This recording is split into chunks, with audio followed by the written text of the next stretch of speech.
Since 1903, a school in the West had been on the minds of MC Mennonites in Kansas. That was when Elkhart Institute became Goshen College. Some thought there should be two schools, one in Indiana, Goshen College, and one in the West. Conversation moved to action when the Kansas-Nebraska Mennonite Conference met at the East Holbrook Meeting House near Cheraw, Colorado, on October 18, 1907. Delegates responded to a question posed by Anna Smith King of Hesston. Yes, they said, a school in the West could advance the cause of Christ if it had a faithful faculty and if it conformed to the standards of the church. In November, T.M. Erb, moderator of the conference, carried the resolution to a special session of the Mennonite Board of Education in Indiana. The educational leaders endorsed the resolution and appointed Erb to get the job done. Erb was well suited for the mission. He was known and trusted in the business communities of Hesston and Newton. He was a minister and a bishop in his congregation near Zimmerdale, and he served on conference and denominational boards. With the blessing and mandate of the Mennonite Board of Education, Erb began exploring prospective sites in south central Kansas. A college was a feather in the cap of any community, so leading businessmen in various cities scrambled to make the best offer of land and cash pledges. Erb and 4 others considered 6 offers. Mary Miller's father, Noah Miller, offered land and protection. Harper offered land and a large house built specifically for the proposed school. Without comment, the committee eliminated these options. In mid-August 1908, they considered the other 4 locations. After visiting the sites, the 5 men weighed the pros and cons of each, but could not agree. On August 17, Erb called a public meeting at the Methodist Church in Hesston. Of course, the gathered Hestonians wanted the school in their town. Local businessmen pledged nearly $7,000. A.L. Hess, for whom the town had been named, offered 80 acres of land. After hearing the enthusiastic sentiment of the citizens, the committee took 2 polls among themselves. On the first ballot, Newton and Hesston tied for first. In the second round, Hesston was the first choice of all members except one, and he, seeing the results, changed his vote to make Hesston their unanimous choice. T.M. Erb announced to the readers of the Gospel Herald in the September 5 issue that Hesston was chosen by the unanimous consent of the Western School Committee. He explained that Hesston was centrally located and close to a large congregation. Hesston was a good choice because it was rather an out-of-the-way place where not so many inducements are offered to lead the young people astray. In February 1909, Erb met with a Topeka architect who drew a paper version of the building that would become Green Gables. On Wednesday, March 24, with a very strong wind and a bit of snow, 5 teams of horses began excavating the basement. Throughout the spring and summer, the building progressed. At times, heavy rains and the infamous Kansas mud slowed the progress. Tuesday, September 21, 1909, began with a flurry of activity. This was a day of celebration. A large crowd gathered that evening to dedicate Hesston Academy and Bible School. The next day, classes began. A vision had been born and nurtured, and finally, the vision was transformed into reality.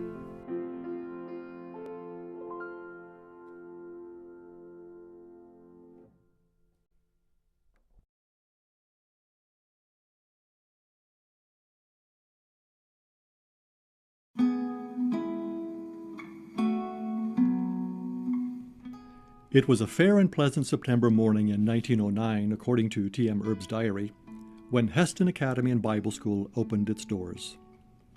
21 students, 3 teachers, and 1 student assistant comprised the learning community. The teachers were D.H. Bender, J.D. Charles, and John B. Carnegie. Stella Cooprider was the assistant.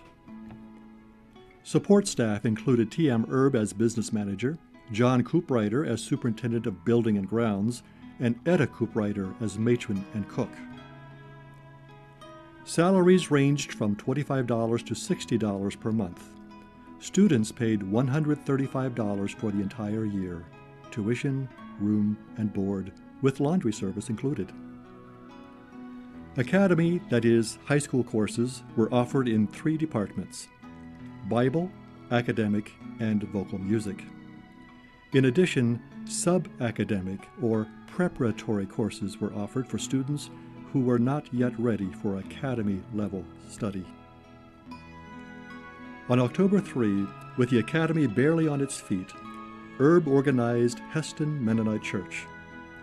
The 25 charter members included faculty, staff, students, and a few local families from surrounding congregations. The congregation met in Green Gables, beginning a century-long partnership. In January 1910, the first of the long-standing special Bible terms began. 16 students enrolled in the 4-week course. It was designed for anyone who could not afford to take 9 months from their work and family responsibilities. At the beginning of the second year, enrollment was 36. Students came whenever they could, and by the end of the year, enrollment had nearly doubled. In 1911, the first academy class of 5 graduated. Matchmaking had taken its normal course. 2 marriages resulted, leaving one, the odd man, out. In the second year, teacher training was added to the curriculum. The second graduating class in 1912 numbered 8. In 1910, the faculty agreed to allow students to play up to 3 games: croquet and 2 others, lawn tennis, basketball, or baseball. In 1913, the student enrollment reached a new high of 100. And that year, the state of Kansas gave the academy its highest rating. Improvements included the purchase of 4 compound microscopes, new books for the library, and a new barn for the college farm. According to Hesston College lore, J.D. Charles mortgaged his home to buy the first microscope. Higher enrollment caused crowded conditions in Green Gables. So in the spring of 1914, construction of a new building began. It was called the College Building, and later the Administration Building. When the $8,000 in the building fund was spent, construction stopped, until more was raised. It wasn't completed until 1918. In 1915, the curriculum expanded to include a year of college-level courses. In 1916, a second year of college courses was added. In 1916, Academy senior Noah Oyer delivered the salutatory commencement address, using as his theme, "The truth shall make you free." In time, it became the school motto. When the U.S. joined World War I in 1917, Hesston leaders D.H. Bender and T.M. Erb helped to write a resolution on nonviolence for the denomination. It said we should be ready to meekly but faithfully stand true to the principles of the gospel, even if it should lead to suffering. Also in the fall of 1917, Hesston added 2 more years of college. It was now an academy, a Bible school, and a 4-year college.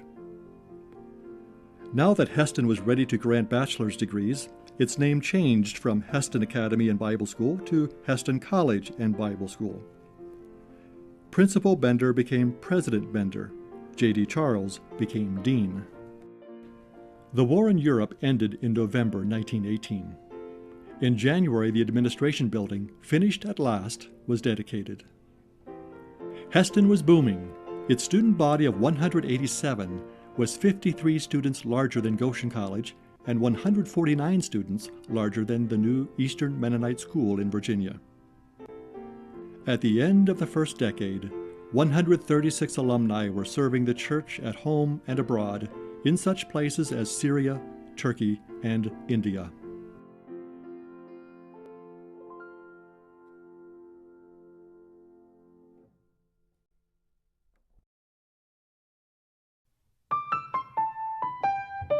The momentum of Hesston College fit the exuberance and optimism of the Roaring Twenties. With the new administration building, 4 years of college, academy, concentrations of Bible, vocal music, and modern and classical languages, Hesston was on top of its game. Modern languages included 4 levels of German and 2 levels of French. Classical languages included Greek and Latin in addition to New Testament Greek. 5 levels of classical Greek included readings in Homer, Lysias, and Plato. Latin courses were offered on 6 levels and included readings in Virgil, Livy, Cicero, Tacitus, Horace, and Juvenal. In this decade, Hesston adopted a motto, "The truth shall make you free," an official seal with 1908 as the founding date, named Green Gables, built the entrance gateway, adopted Ursula Miller's "In the Heart of the Nation" as the school song, and named the commencement special edition of the Hesston College Journal the Lark Yearbook. The meadowlark is a favorite in Kansas, and the lark family is known for thrift, strength, and song, said the editors. Hesston's choice of the meadowlark was made 12 years before it became the Kansas state bird. Alta Mae Eby, now married to her former student Paul Erb, took special training to teach the first physical education classes for women. Men had to wait longer. J.D. Charles helped to shape a philosophy of athletics that limited sports to intramural games. A series of lectures led to a position statement adopted by the Student Athletic Association, which declared itself aggressively opposed to intercollegiate sports because they were detrimental to the educational goals, the intellectual standards of scholarship, and the moral standards of institutions and students. War and famine in Europe and Asia prompted students to volunteer for relief and service assignments. Daniel Driver went to France. Paul Snyder and Chris Graber went to Syria. Ray Bender and Martin Weaver volunteered for service in Turkey. Paul Snyder endured and survived the Turkish massacre of Armenians in Marash. For 22 days, he and his fellow Near East relief workers were besieged during a Turkish nationalist attack on the city, in which 10,000 Armenians were slaughtered, a genocide that Turkey continues to deny in the 21st century. The Young People's Christian Association, or YPCA, organized a fund drive for Armenian relief and to equip Mary Wenger, the school nurse, for missionary service in India. But what shocked everyone was the death of Menno J. Schellenberger in Turkey. 3 months into his service term, Shelley, as he was known, died of smallpox and was buried in a lonely grave overlooking the Tigris River. He was the first Hesston student to die while serving abroad. And there were losses of another kind. In 1923, Goshen College, having lost the support of the church, was closed. Sanford C. Yoder, who was a regular teacher at Hesston's winter Bible term, was appointed president and charged with rebuilding Goshen with a new faculty and a new curriculum. Yoder said he would do it only if he could have Hesston's dean, J.D. Charles. When Charles died of cancer that summer, Yoder set his sights on Noah Oyer, Hesston's newly appointed dean. After numerous agonizing meetings, President Bender and the local board reluctantly released Oyer for the good of the church and of Goshen College. When Hesston appointed Edward Yoder dean, Goshen asked for him too. Edward taught classical languages at Goshen while he completed his doctoral work. After earning a Ph.D. from the University of Pennsylvania in 1928, Yoder came back to Hesston to serve as dean, vice president, and professor of classical languages. Meanwhile, the Mennonite Board of Education had decreed that the Mennonite Church was too small to support more than one 4-year college, and that college would be Goshen. Hesston was ordered to scale back its curriculum and drop its upper-level classes. Hesston and Eastern Mennonite College, both as junior colleges, were to serve as feeder schools to Goshen. Hesston granted its last bachelor's degrees in 1927 to Andrew Glick, Ruth Bender, and Esther Culp. Hesston's second decade saw 3 of 4 founders pass from the stage: A.L. Hess in 1920, J.D. Charles in 1923, and T.M. Erb in 1929. A new generation of leaders and teachers had stepped up to serve the institution, men and women who left farmhouses and cornfields for the college classroom. The college had weathered the great American religious debate of the 1920s without much loss. It had erred on the side of fundamentalism, seeking to avoid identification with modern liberalism. It had carefully placed itself in the Mennonite world as safe theologically, conservative ideologically, and intensely loyal to the church, with a mission of training leaders for service. It charted a third way between the alleged liberalism of Goshen College and the more extreme conservatism of Eastern Mennonite College.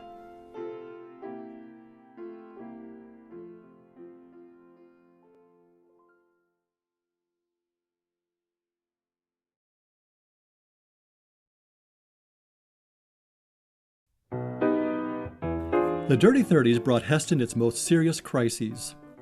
The stock market reached a peak in August 1929 and then fell. Fueled by a general panic, prices collapsed in October, sparking the decade-long Great Depression. Hesston patrons and teachers lost money, and the school borrowed to stay afloat. Then in the summer of 1930, the widely respected president D.H. Bender was forced to resign when the church mishandled a confession he made 10 years earlier. Some doubted the school would survive. Among them was Dean and Vice President Edward Yoder. The classical scholar was now forced to be the public face of the institution for which he had neither taste nor talent. "Give me rather the cloistered cell with books for study and research, and I shall ask for no position of honor or prestige," he wrote in his journal. While the school limped along, the Mennonite Board of Education looked for a new president. First, they chose and announced Hesston alum and former faculty member Chester K. Lehman. Then they went to Harrisonburg, Virginia, to negotiate his release from the faculty of Eastern Mennonite College. When Lehman said he felt no call, the Board of Education went back to work. Having made their decision, they sent a telegram to Chicago, where young Milo Kaufman was on his knees in prayer, preparing for his next revival meeting. Dutifully, Milo appeared in Elkhart as ordered, and there he learned that he had just been appointed president of Hesston College. "I would never ask for such a job," replied the modest evangelist, "but I believe when the church calls, I can only say yes." 34-year-old Milo Kaufman was no stranger to Hesston. Indeed, he was welcomed as a beloved son of Hesston College. When he graduated with a bachelor's degree in 1926, the Lark portrayed him as faithfulness personified, not popular, yet respected by all who knew him. The task was daunting. The previous year's faculty had been downsized from 20 to 11. Kaufman had the thankless task of further reducing the faculty to 5. Some resigned voluntarily and looked for other jobs. Monthly salaries were set from $15 to $35 a month, if there was money in the bank. With characteristic humility, the president gave himself the lowest salary of all.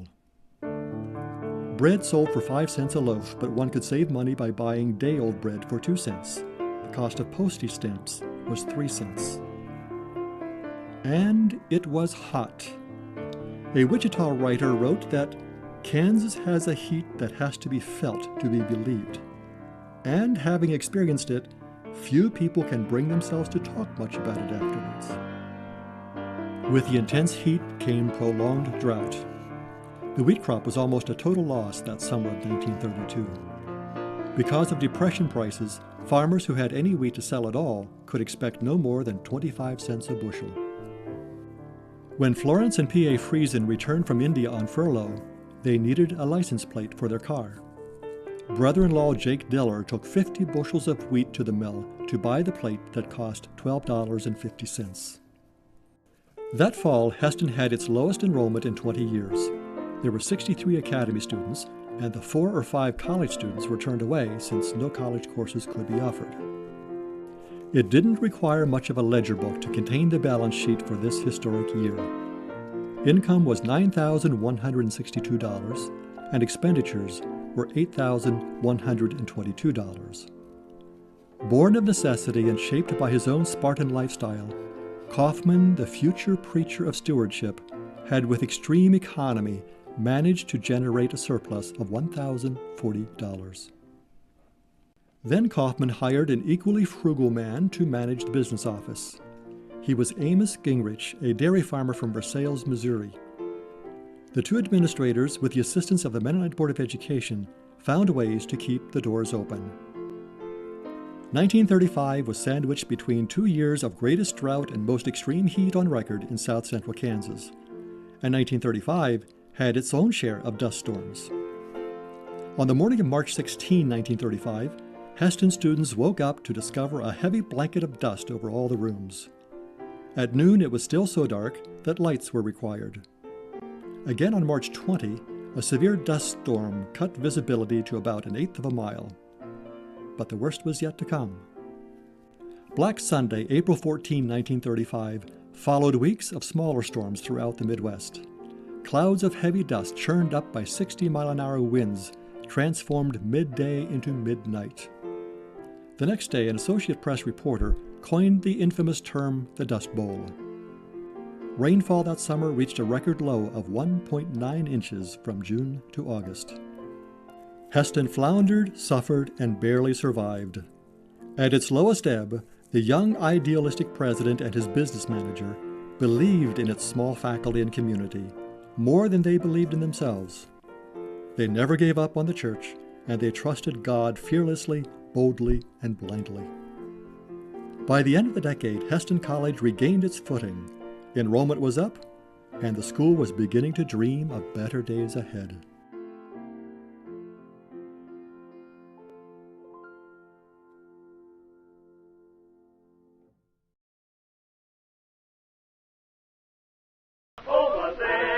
On Friday, September 8, 1939, 7 days after Hitler's Nazi army invaded Poland, Dean Paul Erb welcomed students to a new academic year.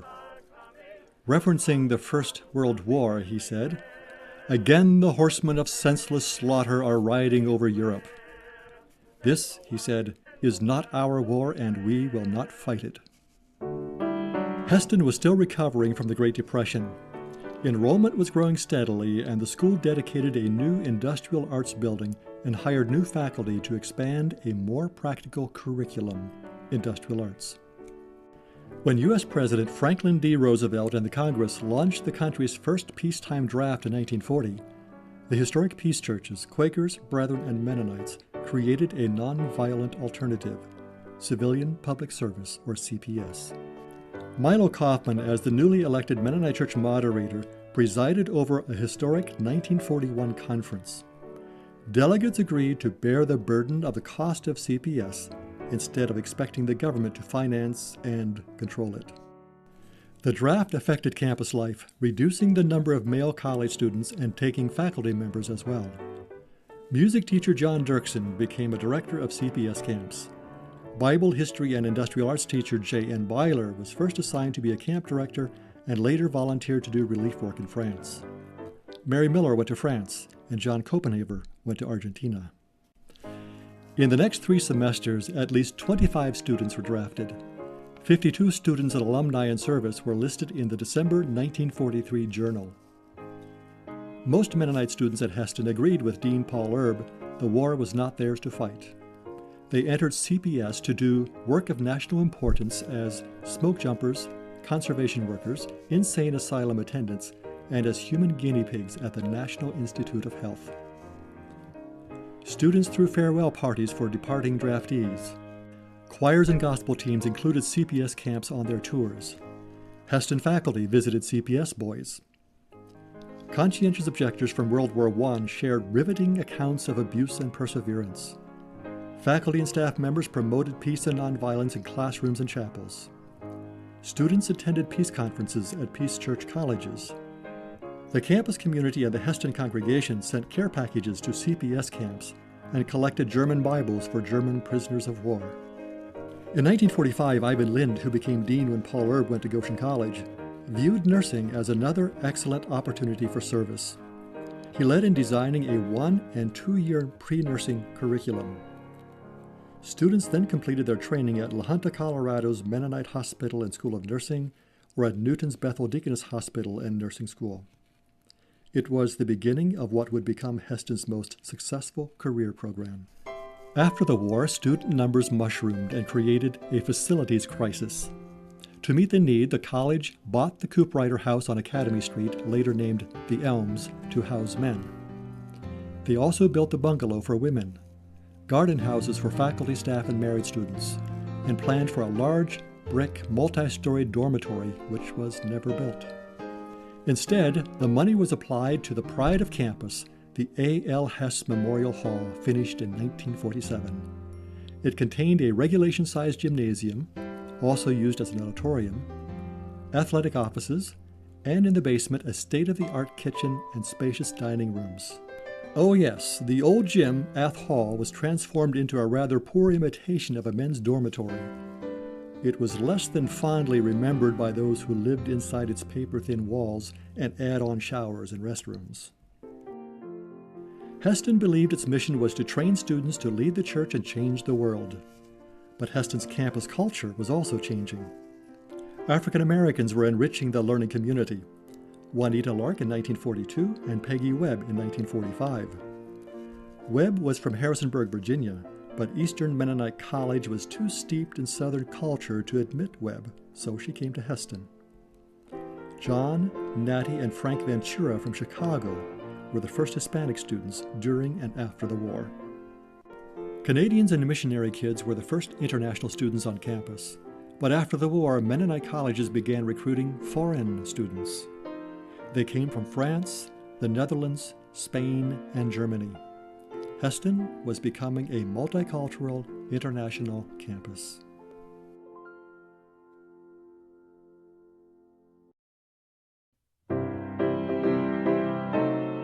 Hesston College, enjoying post-war prosperity as did the nation, was in transition. In 1951, after 19 years as president, Milo Kaufman retired. His replacement was Roy D. Roth, 33 years old, a pastor from Peoria, Illinois, and secretary of the Mennonite Board of Education. Compared to the beloved, pastoral, and rather rumpled Milo Kaufman, Roth appeared presidential, tall, dignified, with a pleasing bass speaking and singing voice. For 2 years, Roth was president-elect while he gained teaching experience to satisfy Kansas requirements for an administrator's license. An administrative committee headed by Dean Walter Oswald managed college business until Roth was inaugurated Hesston's third president in 1953. There were transitions of another kind which characterized his tenure: cultural transitions. The Mennonite Church, influenced in part by the CPS experience, was moving into the mainstream. Engaging society became the operative mode, replacing separation and isolation with its doctrine of nonconformity. Traditional markers were plain coats for serious-minded Christians and teachers, like science professor Morris Yoder and music teacher John Dirksen. And for women, long skirts and the covering, or prayer veiling. But then, not everyone was serious. Replacing plain coats were snappier styles, some snazzier than others. The average price of a new car was $1,700, and gas at 20 cents a gallon was cheap. Symbolic of the cultural transition was John Dirksen's pride and joy, a 1908-09 Steinway grand piano. He said it would produce finer programs of music as well as serve talented students who wished to learn to play it. After a long tradition of a cappella singing, this was a departure.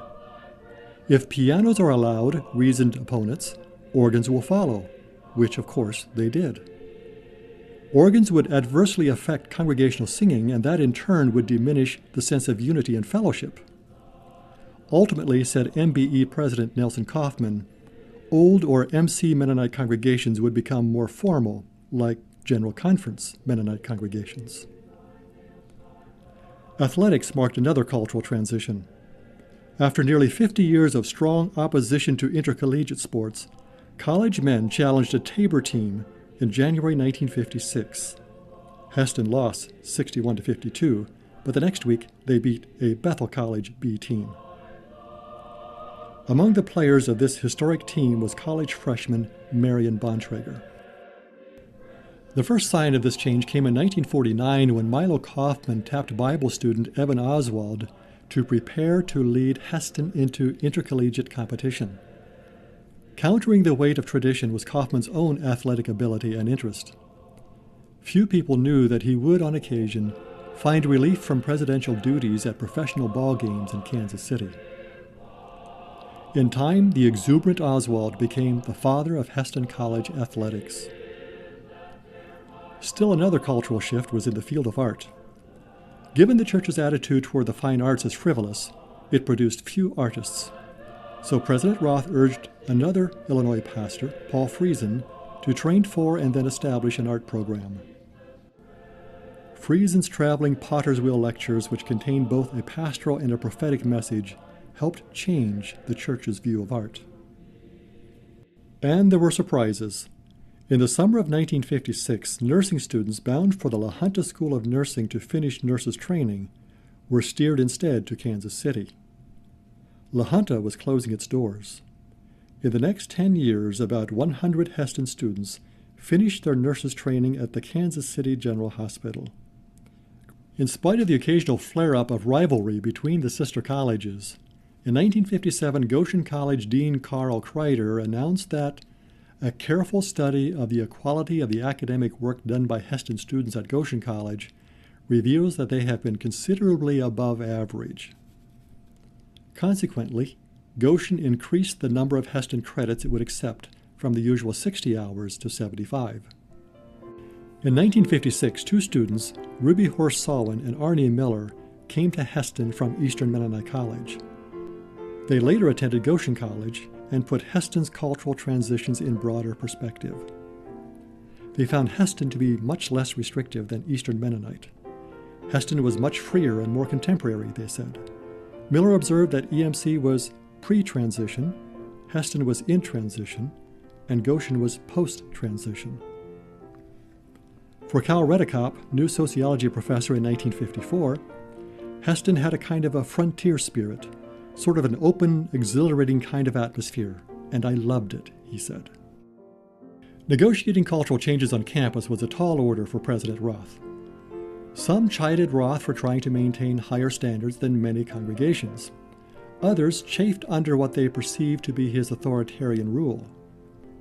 With an MBE mandate to maintain traditional standards, President Roth was pressed from both sides. That was where he believed he stood, in the middle. And that's why, Milo Kaufman told him, you are getting kicked from both sides. Roth, a superb teacher, resigned the presidency in 1958. Among his final duties was overseeing Hesston's Golden Anniversary celebration in the spring of 1959. For the occasion, veteran English teacher Mary Miller wrote the 50-year history of Hesston College. A copy of A Pillar of Cloud could be purchased for $3.75.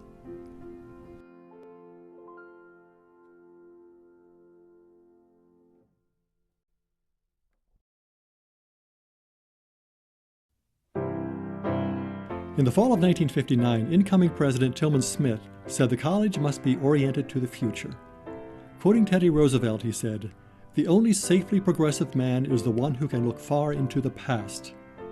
What he had in mind was a safely progressive college that would build on its own solid past. The cultural battles of the previous decade resulted in lower student enrollments and higher budget deficits. Smith, a public school administrator from Eureka, Illinois, had work to do. The president immediately laid to rest the persistent discussion of again becoming a four-year college. Present plans call for the development of the strongest possible junior college program, he said. President Smith's administrative experience and strong relational skills were supported by two things his predecessor had wished for: a Mennonite Board of Education that set policies instead of micromanaging, and a local board of overseers. Smith got both. In January 1960, new boards for both Hesston and Goshen met. Leading Hesston's board was 1911 alumnus Alan Erb. A year later, local entrepreneur and 1933 graduate Lyle Yost became board chair. Academy numbers were dropping, in part because Mennonite communities on whom the academy depended were building their own high schools. The academy was the only option in Hesston. Then the two neighboring school districts, Newton and Mount Ridge, motivated by the rich tax base of Hesston Corporation, moved to annex Hesston into their districts. Those threats stirred Hestonians to action. They quickly formed a new school district of their own. The class of 1963 was the last to graduate from the academy. The class of 1964 was the first to graduate from the public high school. After 56 years, the academy was history. At the same time, the college was strengthening its college curriculum in order to gain accreditation by the NCA. It was a great day in the spring of 1964 when President Smith and Dean Peyton Yoder called from Chicago to say it was a done deal. An exuberant Leland Bachman, the business manager, told the campus community that NCA accreditation was the greatest educational honor of its entire history. The next day was declared a holiday.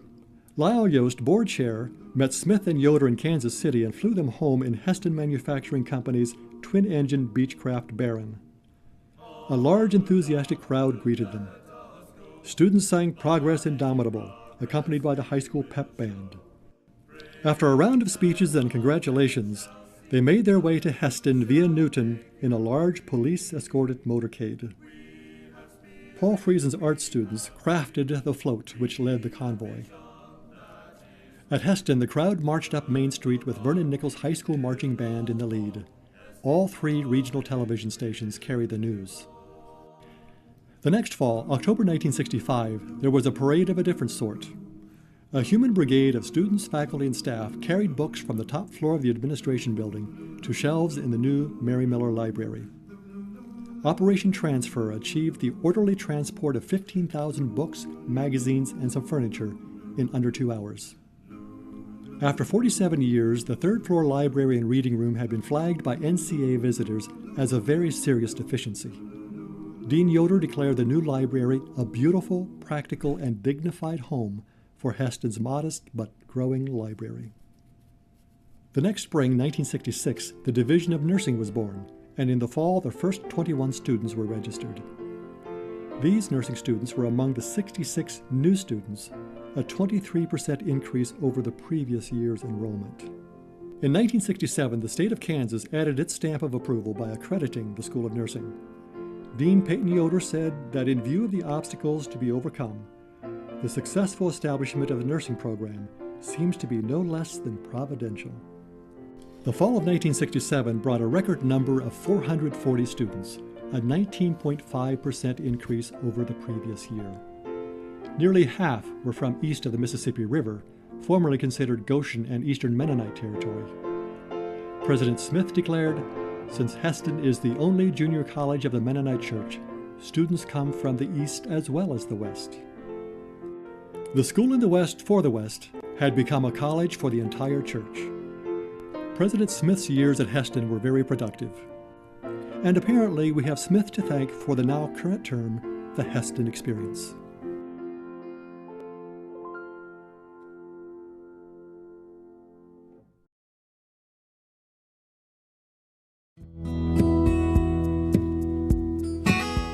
President Tillman Smith's successor was Dr. Laban Peachy, professor of psychology at Eastern Mennonite College. When on Sunday, June 30, 1968, Smith handed Peachy the keys to the administration building to symbolize the transfer of power, Smith quipped, "Don't forget, I'm president until midnight tonight." Professor of Bible and member of the search committee Clayton Byler said the Peachy era would be marked by creativity and adventure. The new president, said Byler, intends to lead his faculty into exciting, creative learning experiences. Underscoring Byler's expectations, Peachy believed that education in the Christian community should move us to the growing edge of our culture. We should not expect students to be mere recipients of a decaying culture. Our task is to invite them to become partners in interpreting culture and in creating new culture. Together we can discover truth. Activist students, reflecting the national mood, were influenced by the Civil Rights Movement, the unpopular Vietnam War, and the assassinations of President Kennedy, Martin Luther King Jr., and Robert Kennedy. Student Journal editor Eli Savanik of Scottsdale, Pennsylvania, asked what was happening to the country. Will America kill everyone who speaks out? Inspired by the death of Ho Chi Minh, communist leader of North Vietnam, 5 students crafted an enemy flag, a yellow star on a red field. At midnight, September 4, 1969, they raised the flag on the flagpole in front of the administration building, where it flew for 7 hours. The flag incident led to spirited conversations regarding nationalism, war, the meaning of the U.S. flag, and whether a Mennonite school such as Hesston should fly it. It also led to rather dramatic confrontations by a right-wing pastor who used the occasion to label Hesston and Bethel College anti-American and pro-communist.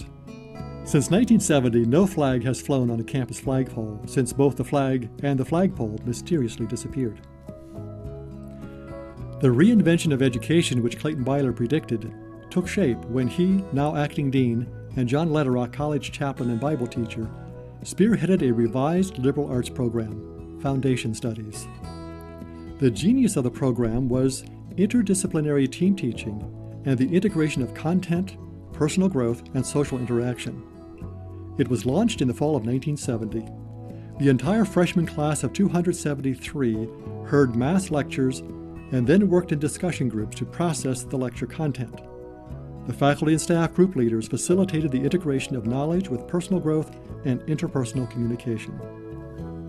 Foundies, as it was termed, required teachers to move beyond their own specialties to model the integration of the various disciplines within themselves, the liberal arts ideal.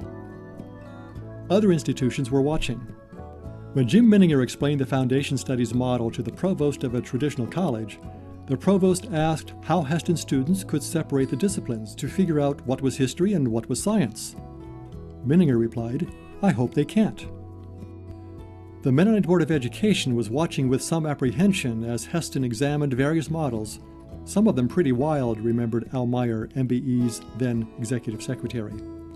But he added, as it filtered out by the grace of God or by the sense of those who were leading the process, the brainstorming converged on something remarkable. The creative packaging of the best of the general education tradition, combined with small group process, was an inspired model. Paul Friesen was younger then, and so was Jim Yoder. Intercollegiate sports continued to grow for both men and women. Jesus, rock of the era was also defined by contemporary worship services at the Hesston congregation by Peter Wiebe and John Letterock. It was also the beginning of integrated administrative functions to serve students now perceived as clients.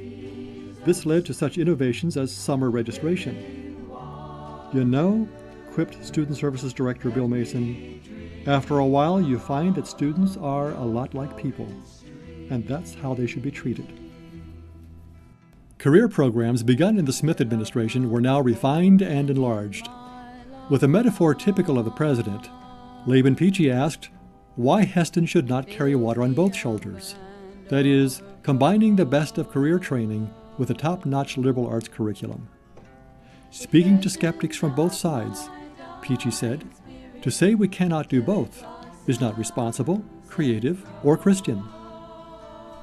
A dozen programs were launched: aviation, professional childcare, residential building, electronics, computer science, respiratory therapy, and more.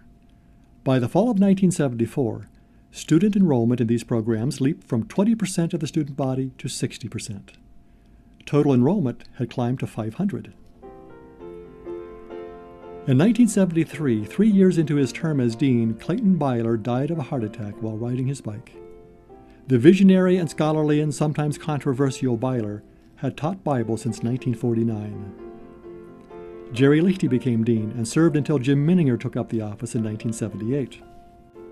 John Letterock's persistent efforts led in 1977 to the founding of the Center for Bible Study, with associate degrees in Bible and Christian education. Under Peachy's folksy administrative style, Hesston emerged from the shadow of Goshen College to chart its own course. As one faculty member complained to President Peachy, "It's time we quit being a tail on Goshen's kite." The crucial issue was whether or not Hesston was a feeder school for Goshen as conceived by the Mennonite Board of Education in the 1920s. Hesston did not consider itself as such and believed students were free to transfer wherever they wished. Hesston tended to see Goshen as haughty and elitist, and Goshen tended to see Hesston as inferior and unorthodox. MBE often found itself in a mediating role, while both colleges wanted more support and less interference from the board. In the 1970s, Hesston College redefined itself, reinvented education, and came of age.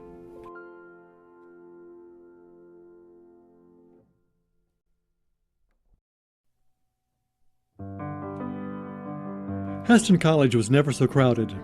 In the final year of the 70s, enrollment reached a record number of 695. Laban Peachy was still dreaming, but he also saw major challenges ahead.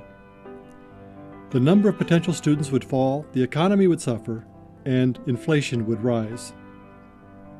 Such were the challenges for interim president Jim Menninger in 1980.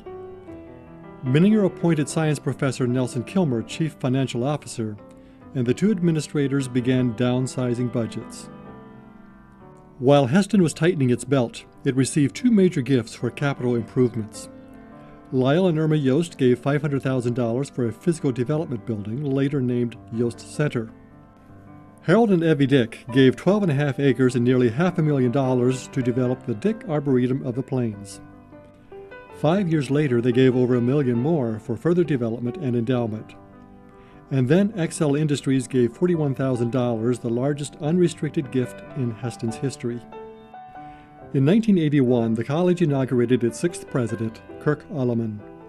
Sophistication and formality replaced the informal style of the Peachy administration. The new president brought a new level of organizational structure, accountability, and fiscal management to the institution. Recognizing the challenging times, Alleman said, Hesston has passed from a golden age to an age of survival. In the fall of 1982, the $1.5 million Yost Center was dedicated. The next year, the college sold the Colonial House restaurant. It had been a gift of local businessmen in 1972.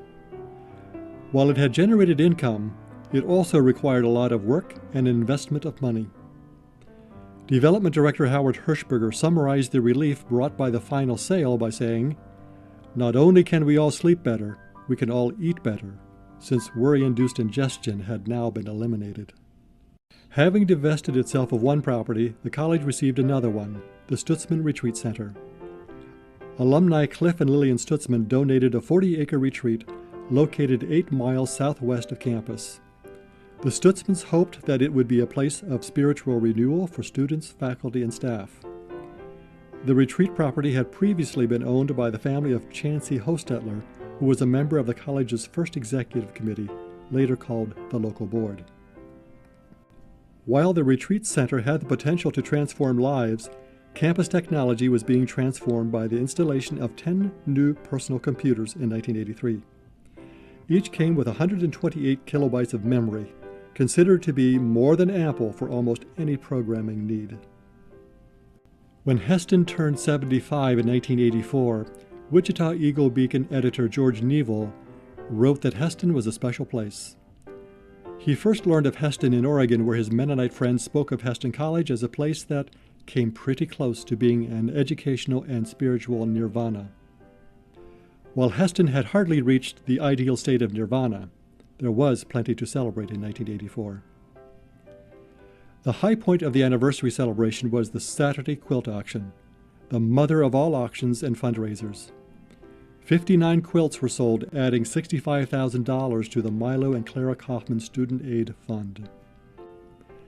To attract more students in the shrinking market, Hesston added diesel mechanics to its ag program, and then launched an Associate of Arts in Electronics program.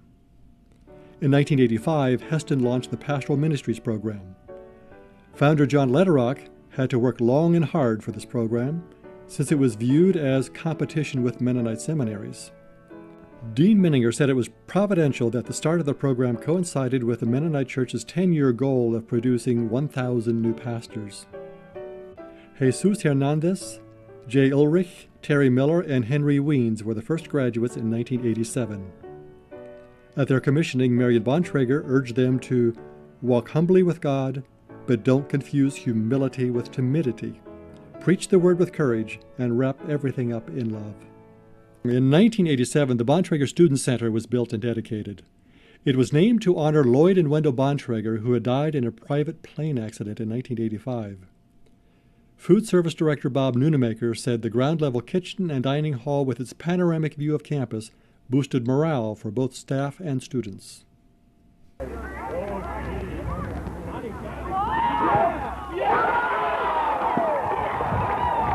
For the second time in Lark soccer history, the men's soccer team went to national competition in 1987.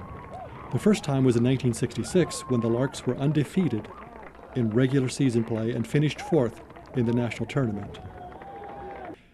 The 1987 team, coached by Jerry Sieber, finished sixth in the National Athletic Association's tournament.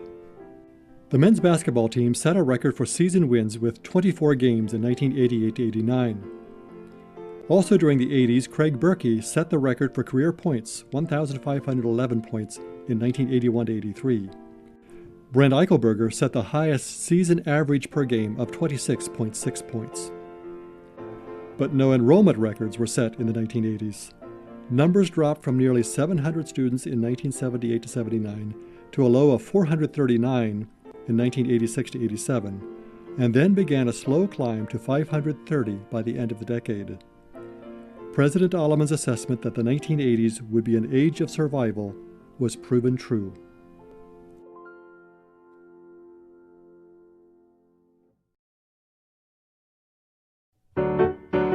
Otto Nahera stepped out of the car on Hesston's campus, but he still couldn't see the tall buildings he had expected.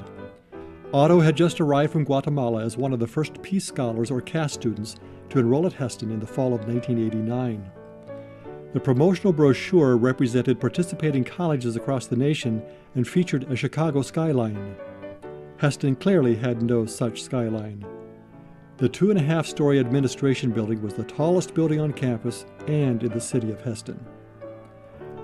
Nahera never found a Chicago skyline at Hesston, but he said, "Hesston turned my life around. Everything here changed my life." Coinciding with the coming of the Peace Scholars was the launching of the first Global Issues Seminar, which became an annual staple during the 1990s. At the end of January 1990, the campus community was engaged in learning about Central America, U.S. foreign policy, immigration, and the impact of East-West relations on Central America. Don Clymer, coordinator of the seminar, reported that as a result of the activity, students said they were more likely to engage people from other cultures in meaningful conversation, and were more open to consider overseas service opportunities. Dean Jim Mininger's evaluation was that it was the most important and innovative event that the campus community had experienced in many years. Tuesday, March 13, 1990, began like any other, but the day ended as few others. At about 4:50 p.m., a tornado a quarter-mile wide with winds of 250 miles per hour was heading toward Hesston. Showalter Villa and Hesston College were in its path, but a microburst caused the twister to veer around the two campuses and cut a swath 100 yards wide across the north part of town. 84 homes in Hesston were destroyed. More than 100 others were damaged. 13 households of Hesston faculty, staff, or married students experienced significant damage and loss. Nearly 20 businesses were damaged or destroyed. Damage to Hesston properties was estimated to be $21 million. The next day, classes were canceled and about 600 students, faculty, and staff joined many other volunteers from surrounding colleges to pick up the pieces. Mennonite Disaster Service, founded in Hesston in 1950 for disasters like this one, coordinated much of the cleanup. In the fall of 1990, the Hesston soccer team won the school's 18th regional championship in an unusually hard-fought game that lasted through 4 overtimes.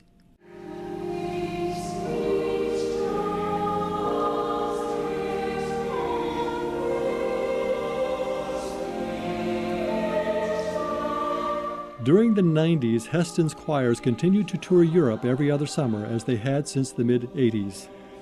They sang in grand cathedrals and visited historic sites. Capital campaigns were changing the landscape of campus. Ivan and Pearl Krupp of Molalla, Oregon, gave a lead gift of $1 million for a new academic center. Lawrence and Della Beckler of Seward, Nebraska, who had funded Hesston's first computer lab in the early 1980s, contributed $260,000 for a state-of-the-art computer center. The solidly built Hess Hall, new in 1947, was removed, with some difficulty, to make space for Krupp Center for Business and Bible Study. In the spring of 1991, the School for Nursing celebrated the 25th anniversary of its first graduating class. In its 25 years, 631 students had graduated. The graduates performed at or above the national level on the RN licensure exam. When Kirk Alleman resigned in 1992, Dean Minninger again served as interim president. In 1993, the Board of Overseers approved an ambitious new master campus plan that called for an equally ambitious capital campaign. The campaign was later named Enhancing Excellence. At the end of the year, Jim Minninger passed the presidential baton to 7th President Lawrence Horstendruber. At the inauguration, Lauren joined the Circle of College Presidents. In 1995, after 21 years of service, Jim Minninger left to become president of Lithuania Christian College. The first casualty of the Enhancing Excellence campaign was Green Gables. In 1988, it had been declared unsafe for student housing. Since at least the early 50s, administrators had worried that it was a fire trap. The demise of Green Gables, variously known as the Gables, Green Stables, and Orpha's Orphanage, did not happen without fanfare. More than 100 alumni and friends gathered to say farewell to history during the commencement weekend, May 20 to 21, 1995. Orpha Zimmerly, whose service as matron and dean of women inspired the name Orpha's Orphanage, was on hand to give Green Gables a voice. Erected in 1909 in a bare field in the village of Hesston, in the heart of the nation, I became the area's skyscraper. I have seen the sun rise and set, the moon and stars find their place. The sun was now setting on Green Gables.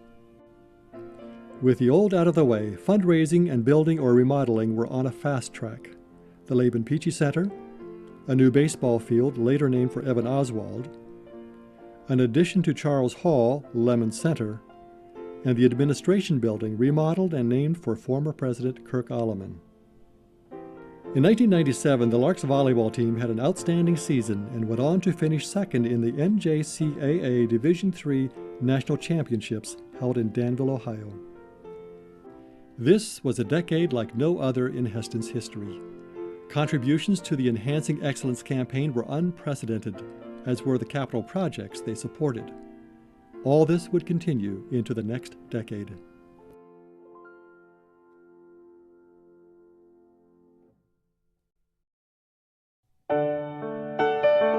At the turn of the century, the Enhancing Excellence campaign continued to transform campus. Two dormitories, Erb Hall East and Kaufman Court, had major remodeling work done.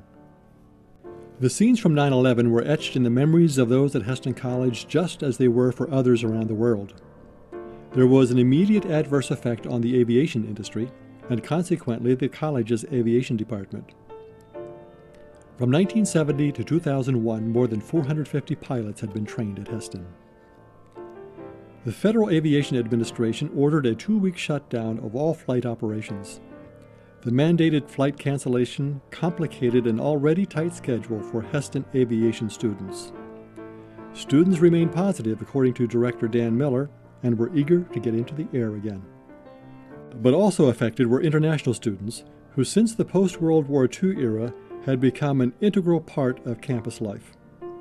International Student Advisor Dave Osborne reported that due to increased homeland security measures, 15 of 34 student visa applications were denied for the fall of 2002. 4 were targeted as possible security threats and detained, causing them to miss the first days of the term. Consequently, only 14 were enrolled as first-year students, the lowest since 1988. When Mennonite Church USA was born in 2002, Mennonite colleges had the option of choosing how closely to relate to the church. Of all the schools, only Hesston chose the highest level of ownership and accountability through the Mennonite Education Agency.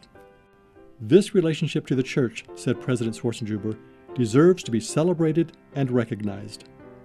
As former MBE President Orville Yoder put it, Hesston can rightfully say it is the only educational institution fully owned by the church. An unexpected consequence of 9/11 and the ultra-patriotism it produced was that Hesston found itself embroiled in public controversy because it had no flagpole. A state representative proposed cutting Hesston's tuition grants because the U.S. flag did not fly on Hesston's campus. President Schwarzenegger said, "Never in my professional life have I encountered any situation that so dominated my thinking, time, and emotions for so long a period as this one." Enhancing Excellence fundraising and projects continued. When the development staff successfully won a $1.5 million Maybe grant by the January 2003 deadline, the campus community gathered to celebrate. The festive mood was tempered by Lawrence Schwarzenegger's announcement that he was resigning to become president at EMU. It was the first time a Mennonite college had recruited a president from a sister institution, and the first time any Mennonite president entered the office with Prairie experience as a college president. That spring, the women's softball team made it to the national tournament for the first time. The admission staff created a sensation at the Atlanta Youth Convention with a drawing among high school students to win a 1973 Volkswagen Super Beetle. By July, veteran pastor and churchman Peter Wiebe was in the president's office as interim, a role that he had never considered nor aspired to. On September 27, 2003, the campus community and the Tillman Smith and Mary Miller families gathered to dedicate the new Smith Center, which enveloped an expanded Mary Miller Library. The $2.6 million facility honored fourth president of Hesston College, Tillman R. and his wife, Luella Smith. Sports highlights included the naming of the first All-American for men's basketball, Steve Martin of Cheraw, Colorado. He was the only All-American picked in Region 6. But even more significant, said outgoing coach Luke Hartman, is that Martin was one of 4 Larks named as academic All-Americans on the basketball team. In the fall of 2005, the new student count was 272, the highest in 15 years. 6 of the 272 students were enrolled in the new disaster management program.